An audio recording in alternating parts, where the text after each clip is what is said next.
Hey guys, Sam here from KeyCommerce.com. In this video, you're going to learn how to add your business information into Google Merchant Center. Getting this right lets you set up Google Shopping and Performance Max campaigns for your store to generate sales and profits. Getting it wrong is one of the quickest ways to get a Google Merchant Center suspension. Because in 2026, Google is cross-checking your business information more than ever. So any mismatch between what's found in your Google Merchant Center account and what's on your website is going to get your account flagged. This video is your step-by-step guide to getting it right. Let's get into it. First, let's go into our Merchant Center account, scroll down to Settings and click on Business Info in the left-hand menu. Notice that we've got three tabs: Details, Stores, and Countries. Under Details, we see a box with the address that we added when we set up our account. Now, when we click Edit Business Details, we can add more information below. For business name, you can update that right here. You want to use your trade name here, the name that you actually do business under. Don't use suffixes like Inc. or Co. No promotional text, emojis, or trademark symbols either. Keep it simple. Google will flag anything that looks off. And this is also the name that's going to show on your ads, so make sure it's exactly how you want it to appear. Next here, we've got business address. If you need to update it, you can do that right here. But do not use a PO box or rented mailbox address. That's against Google's policy. And make sure that the address that you put here matches the address on your website. Google cross-references these. For customer service, add the URL for your store's Contact Us page. Add the email address you want customers to reach you at. For the phone number, just be aware that Google can publish this publicly. So only add a number you're actually ready to take customer service calls on.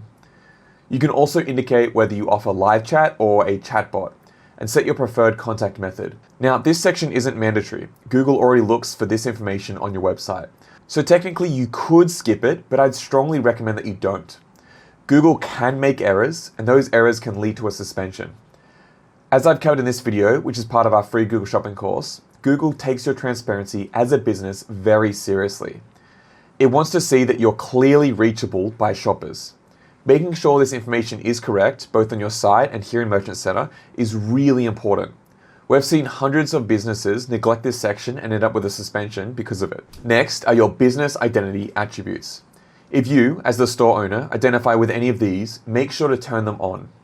There's no published data on how these affect campaign performance directly, but there is strong evidence that consumers actively look for and prefer diversely owned businesses, so it makes sense to use them if they do apply to you. One I'd recommend for almost everybody watching this is turn on the small business attribute. Unless you have more than 500 employees, you do qualify. Consumer support for small business is growing, and if Google starts making it easier for shoppers to find you as a small business, there's no reason to not have it on. Next, Google asks for your store's social media profiles. If your store has an active social presence, add these. Google may include your shopping profiles alongside your business information when showing it to shoppers. That builds trust with customers who use social media as part of how they research and how they shop. You might notice that some of these sections don't show up in Merchant Center. That's completely normal. As your account matures, some features will become available over time, and others just aren't available in certain countries yet. The next section is only if you wish to advertise in South Korea. You'll need to add your valid Korean business registration number here. And finally, if you're selling adult-oriented content, you need to check this box right here. Okay, next we have the Stores tab. If you have one or more physical store locations, this is where you connect them to your Merchant Center account. This lets Google show your products locally when there's an opportunity. The final tab is for Countries.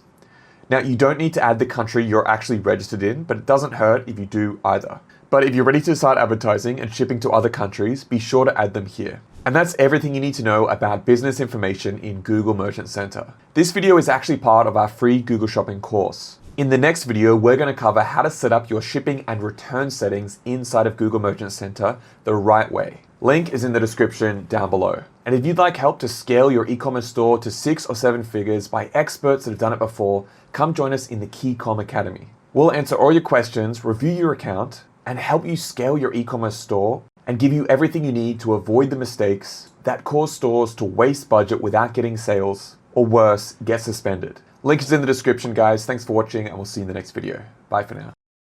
make sure to check out our other videos. This one here might be especially useful for you.